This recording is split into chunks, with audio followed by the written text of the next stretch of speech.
Bangladeshi anime comedy grow জীবনও হবে না। কারণ কি, যারা এফোর্টই বুঝে না তারা কি বুঝবে ভাই অ্যানিমে কমেডি গ্রো কেমন? একটা 2 মিনিটের ভিডিও, এটা বানাইতে 6 ঘন্টাও লাগতে পারে, 4 ঘন্টাও লাগতে পারে, আবার অনেক সময় 2 ঘন্টা হয়ে যায়। এটা কারা বুঝবে? যারা এফোর্ট জিনিসটার সম্মান করে, যারা রেসপেক্ট করে, তারা বুঝবে, এছাড়া কেউ বুঝবে না। কিছু কিছু মানুষ আছে, ভিডিও ভালো লাগবে না ভাই চলে যাও, তোমার তো পয়েন্টের মধ্যে তোমার তো কেউ লক করে রাখেনি বা তোমার কেউ ধরে রাখেনি যে তুই থাক এখানে, কেউই ধরে রাখেন। তুমি শুধু শুধু ভিডিও দেখবা না, তুমি আবার অপমান করবা, এটা তো ভাই মানুষের কাতারে পড়ে না। আমার মতো তো মানুষ না, তোমরা মানুষই না। তাইলে একটা এফোর্ট জিনিস কি তোমরা কোনোদিনই বুঝবে না। কারণ একটা ভিডিও বানাইতে যেই পরিশ্রম বা যেই কষ্ট, ওটা আমিও কিন্তু ভিডিও কমই বানাই।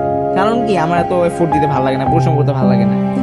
কারণ আমি ভিডিও দেখো, আমার চ্যানেলে অনেক ভিডিও আছে, এরকম না যে ভিডিও নাই, অনেক ভিডিও আছে। এগুলো ভিডিও বানাইছি আমার মন চেলে বানাই, না চেলে বানাই না, এটাই হচ্ছে আমি এরকমই। কিন্তু যারা বানায় বা যারা বানাতে ইচ্ছুক, যারা অ্যানিমে কমেডি গ্রো করতে ইচ্ছুক, তাদেরকে অন্তত ডিসরেসপেক্ট করো। তাদের জন্যই কিন্তু অ্যানিমে ফ্যান করছে, বা তার জন্যই কিন্তু একটা অ্যানিমে কমেডি তৈরি হইতেছে। তোমরা একটা বাধা দিও না। কারণ দেখো, প্রত্যেকটা দেশে এখন এমন কোন একটা দেশ নেই যে অ্যানিমে উচ্চারণ হয় না। ওই দেশে হইছে, ওটা কমেডি আস্তে আস্তে গ্রো হইতেছে। কিন্তু তোমরা যদি এরকম করো, বাংলাদেশে কোনোদিন অ্যানিমে ফ্যান গ্রো হবে না বা অ্যানিমে কমেডি গ্রো হবে না। মানুষের যে এফোর্টটা আছে না, ওটা রেসপেক্ট করতে শেখো, দেখবো অনেক আগায় যাবা, অনেক। তুমি যদি পড়ালেখাও না করো ভাই, তুমি রেসপেক্টটা দাও মানুষের, তার ন্যায্য রেসপেক্টটা দাও, দেখবা তুমি আগায় গেছো, সম্মানের দিক দিয়ে প্রচন্ড আগায় গেছো। তোমার দুর্বল সাইড, উইক পয়েন্টটা কেউই তোমার ধরবে না। রেসপেক্ট দাও। আমি যে একটা কথাই বলবো, রেসপেক্ট দাও। দাঁত থাকতে দাঁতের মর্যাদা দিতে শিখো। বাংলাদেশে কিরোতে ঠেকা কি পড়ছে যে তোমাদের এত বিনোদন দিবে, তোমাদের রোজ নতুন ভিডিও দিবে, তোমাদের অ্যানিমে এক্সপ্লেনেশন দিবে, মাঙ্গা এক্সপ্লেনেশন দিবে। তোমার তাদের ঠেকাটা কি আমারে বলো? তারা জাস্ট প্রাউডলি বলতে চায় যে না, বাংলাদেশে একটা অ্যানিমে কমিউনিটি, একটা ফ্যান বেস আছে। কিন্তু কিছু কিছু চিপ মাইন্ডেড টক্সিক পোলাপান আছে, যারা কি হয়, যারা একটা ভিডিও ওপেন করার পর ভিডিওটার স্টোরিটা কি, মানে ভিডিওটার কনসেপ্টটা কি, ওটা দেখবে না। দেখবে ওই ভিডিওটা যে করতেছে তার কি ভুল আছে, মানে তার ভুলগুলা আমি তো ধরে আই না, একটু কমেন্টে অপমান করি।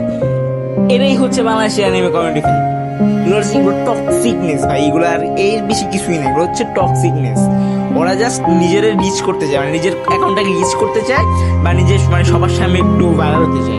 এর বেশি আমি কিছুই বলতে পারবো না। কারণ ভাই দেখো, যে বুঝার সে বুঝবেই, আর যে বুঝার না তারা যদি তুমি বলো ভাই তোমার 10 কোটি টাকা দিব, বা তারা যদি তুমি বলো ভাই তুমি একটু বুঝে ট্রাই করো, বুঝবে না ভাই। কারণ কি, যারা জ্ঞানী বা যাদের মধ্যে একটু হইলেও যে না, তাদেরকে সম্মান করা উচিত, তারা ঠিকই রেসপেক্ট দিবে, ঠিকই সাপোর্ট করবে, ঠিকই অ্যানিমে ফ্যান বা অ্যানিমে কমেডি গ্রো করবে।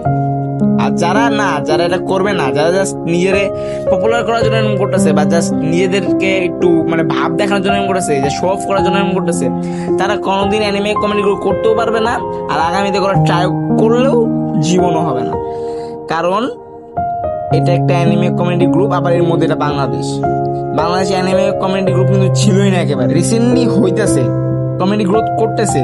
এখন যদি তোমরা এরকম করো, এখন যদি তোমরা তাদের এফোর্টটা যদি নিয়ে বুঝো, তাহলে লাভ নাই ভাই, অ্যানিমে কমেডি গ্রো করবে। তাই বলতেছি, অ্যানিমে কমেডি গ্রো হইতে দাও। তোমরা জাহান্নামে যাও গা ভাই, কিন্তু ও অ্যানিমে কমেডি গ্রো হইতে দাও। তোমাদের জন্য যে কেউ একজন ইউটিউব লিভ নিবে, ভালো কোনো একটা ইউটিউবার লিভ নিবে, অ্যানিমে কমেডি একটা বাজে এফেক্ট করবে, এটা কোনো অ্যানিমে ইউটিউবার বা যে এফোর্ট জিনিসটা কি, যে কষ্ট করে পরিশ্রমটা কি, যারা বুঝে তারা কোনোদিনও চাবে না। তাই ভাই, তুমি যদি পছন্দ না করো, সমস্যা নাই, তুমি চলে যাও, বাট কোনো বাজে ইম্প্যাক্ট ফেলানো না, যাতে নেক্সট আমাদের কোনো সমস্যা বা কমিউনিটির কোনো সমস্যা হয়, বা যে কমিউনিটি গ্রোথ হইতেছে ওটার কোনো সমস্যা হয়। আমি আজকে এটাই বলবো, আর কিছু বলার নাই। আমি ভিডিও দেই কম, আমি নিজেও জানি, তোমরাও জানো। সো আমি এটাই বলার কথা, কি বলবো আমি বুঝতেছি না। তো আজকের মতো থাকি এটুকুই।